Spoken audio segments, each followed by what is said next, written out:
Bagaimana mencari masalah penelitian? Hmm, Bagaimana kemudian menjadikan itu merumuskan dalam pertanyaan penelitian? Hmm, Pusing ya.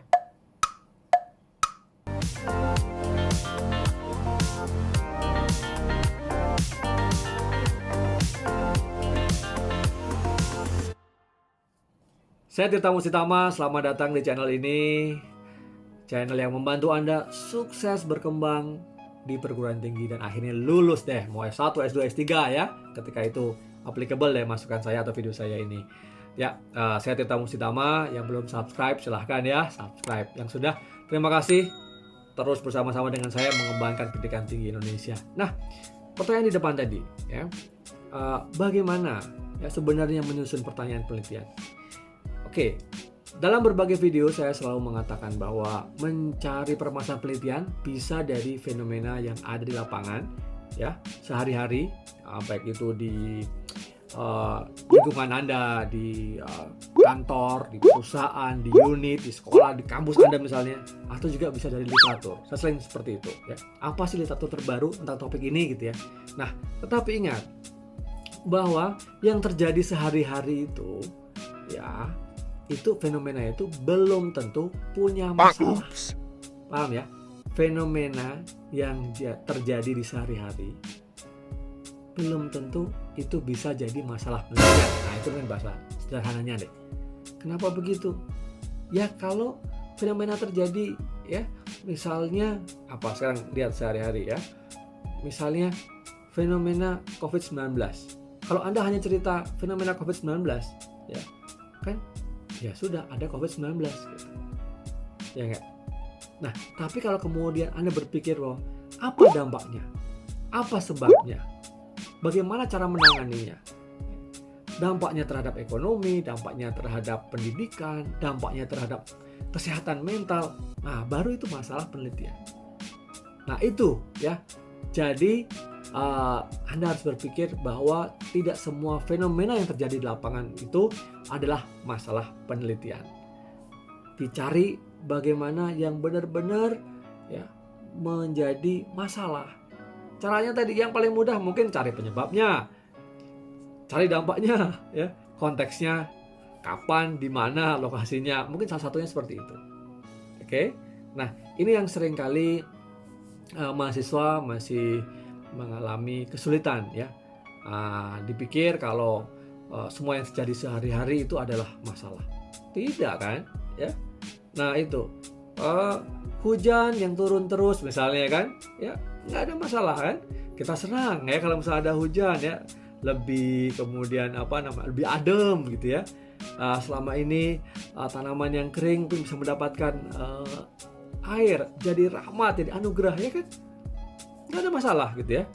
Tapi ketika hujannya banyak ya, melebihi gitu dari sehari biasanya ya, volumenya besar, mungkin jadi semakin lebat. Nah, menimbulkan banjir kah, ya kan? Nah, menimbulkan mungkin sawah-sawahnya pengairannya menjadi terendam kah dan lain-lain ya. Baru masalah. Itu maksud saya. Analogikan hal yang sederhana seperti itu ya. Jadi Anda juga kalau ditanya sama dosen pembimbing kalian, nah ini fenomena ini bukan masalah gitu ya. Masalahnya di mana? Nah, itu harus Anda bisa merumuskan gitu. Masalahnya di mana? Ingat ya, seringkali mahasiswa gagal ya atau kurang mampu menangkap sebenarnya masalahmu itu apa yang mau diteliti. Ini sih bukan masalah, gitu ya. Oke, nah ini hal yang penting. Nah, itu yang harus Anda coba terus ya. Anda cari, Anda dalami gitu ya. Demikian juga kalau dari aspek literatur gitu ya. Literatur terkini ya, tentu itu hanya menyampaikan tentang terkait dengan topik yang memang fokus kalian. Tadi misalnya tentang COVID-19 gitu ya. Apa sih penelitian-penelitian terkini tentang COVID-19 gitu kan? Itu hanya akan jadi mapping Anda. Oh, ada yang tentang juga penyebab, ada yang tentang juga mungkin dampak gitu ya. Nah, ini yang nanti kalau Anda kaitkan dengan fenomena yang menjadi masalah penelitian itu, jadi bisa klop gitu. Ya.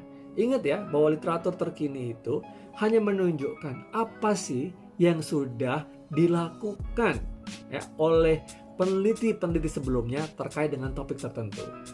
Oke. Nah, jadi mudahnya bisa kalau ada gap antara penelitian ya yang ada sekarang gitu ya, atau yang udah ada nih sebelumnya ya, dengan fenomena yang terjadi di lapangan. Nah, itu juga bisa menjadi salah satu sumber masalah penelitian. Kalau kalian bisa membaca dengan baik ya kan, mereview literatur yang ada terkait dengan topik tertentu, akhirnya menemukan sesuatu yang belum pernah diteliti ya, atau hal yang baru. Nah, ini juga gap, tapi gap dari literatur. Ini yang dinamakan state of the art ya, kebaruan gitu ya, yang kemudian nanti ujungnya kebaruan atau novelty dari penelitian ini. Nah, state of the art ini biasanya sih ujungnya buat teman-teman yang ngambil kuliah doktor ya, penelitian S3 atau disertasi. Tapi kalau untuk S1 atau bahkan sampai S2 sekalipun, Anda tidak sampai diminta untuk melihat state of the art-nya dari sesuatu penelitian gitu, apalagi S1. Paling yang kita harapkan sebagai pembimbing nih kepada mahasiswa adalah kalau kamu pun meneliti topik tertentu, apa sih yang orang sudah teliti atau peneliti terdahulu yang sudah diteliti, hasilnya apa terkait dengan topik ini gitu. Nah, sederhananya itu saja, belum juga nanti sampai mencari gapnya di antara literatur ya yang sudah ada. Itu terlalu berat untuk seorang S1 ya, tuntutannya terlalu berat. Bahkan untuk S3 sekalipun itu butuh waktu ya, butuh waktu, butuh kejelian mencari literatur secara sistematis, mereview dan lain-lain ya. Nah, jadi itu tadi ya, kembali kepada pertanyaan di awal ya, bagaimana mencari masalah penelitian. Itu Anda harus lihat dari fenomena sehari-hari, tapi ingat bahwa fenomena sehari-hari belum tentu menjadi atau otomatis menjadi masalah penelitian. Harus Anda kaitkan, kenapa begini, kenapa begitu, apa dampaknya. Nah, di situ baru masuk. Kaitkan dengan literatur yang ada.